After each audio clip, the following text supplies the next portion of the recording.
அஸ்ஸலாமு அலைக்கும் வரஹமத்துல்லாஹி வபர்காத்து. அன்பிக்கினிய சகோதர சகோதரிகளே, உங்கள் அனைவரின் மீதும் ஏக இறைவனின் சாந்தியும் சமாதானமும் என்றென்றும் நிலவ பிரார்த்திப்பதோடு நான் சங்கை அப்துல் அஜீஸ்.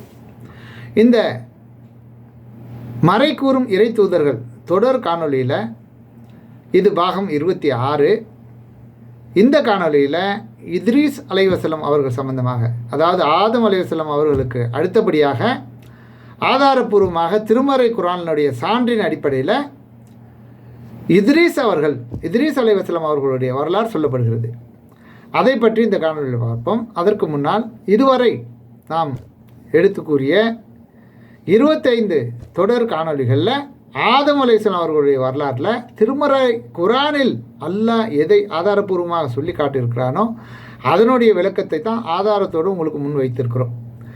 இதற்கு மாற்றமாக நபிமார்கள் வரலாறு என்ற பெயரில் நபிமார்கள் வரலாறு எழுதினவர்கள், அந்த திருமறை குர்ஆனுக்கு நபிமார்களுடைய வரலாறு சம்பந்தமான திருமறை குர்ஆனுடைய வசனங்களுக்கு தப்சீர் எழுதியவர்களும் ஏராளமான பொய்களையும் கட்டுக்கதைகளையும் சம்பந்தமே திருமறை குர்ஆனுக்கு வசனங்களுக்கு சம்பந்தமே இல்லாமலும் முரண்பாடாக எழுதி வைத்திருக்கிறார்கள்.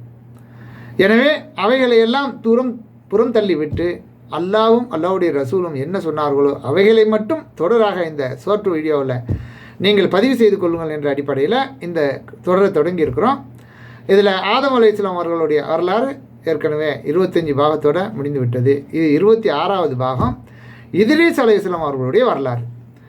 இந்த வரலாற்றில் அல்லாஹ் ரப்புல் ஆலமீன் சொல்லி காட்டுகிறான், இந்த வேதத்தில் இத்ரீஸை பற்றியும் நினைவூட்டுவீராக, அவர் மிக்க உண்மையாளராகவும் நபியாகவும் இருந்தார் என்றும் அவரை உயரமான தகுதிக்கு அல்லாஹ் உயர்த்தி கொண்டான் என்பதாகவும் அல்லாஹ் சொல்லி காட்டுகிறான். இது 19வது அத்தியாயம் 56, 57 ஆகிய வசனங்களில் நீங்கள் பார்க்கலாம். மேலும்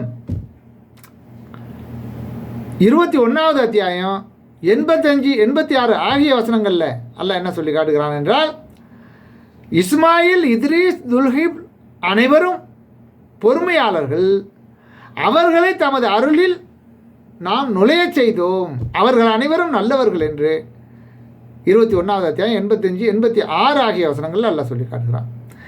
இந்த 2 இடங்களில் மட்டும்தான் இத்ரீஸ் அலைஹிஸ்ஸலாம் அவர்களை பற்றி திருமறை குர்ஆனில் சொல்லப்பட்டிருக்கிறது. அதற்கு மேலுக்கு அதிகமான எந்த ஒரு செய்தியும் அவர்கள் சம்பந்தமாக இடம்பெறவில்லை என்பதையும் தெளிவாக நாம் அறிந்து கொள்ள வேண்டும். இத்ரீஸ் அலைஹிஸ்ஸலாம் சம்பந்தமான வரலாறு இவ்வளவுதான் திருமறை குர்ஆனில் சொல்லப்பட்டிருக்கிறது என்பதை புரிந்து கொள்ளும்.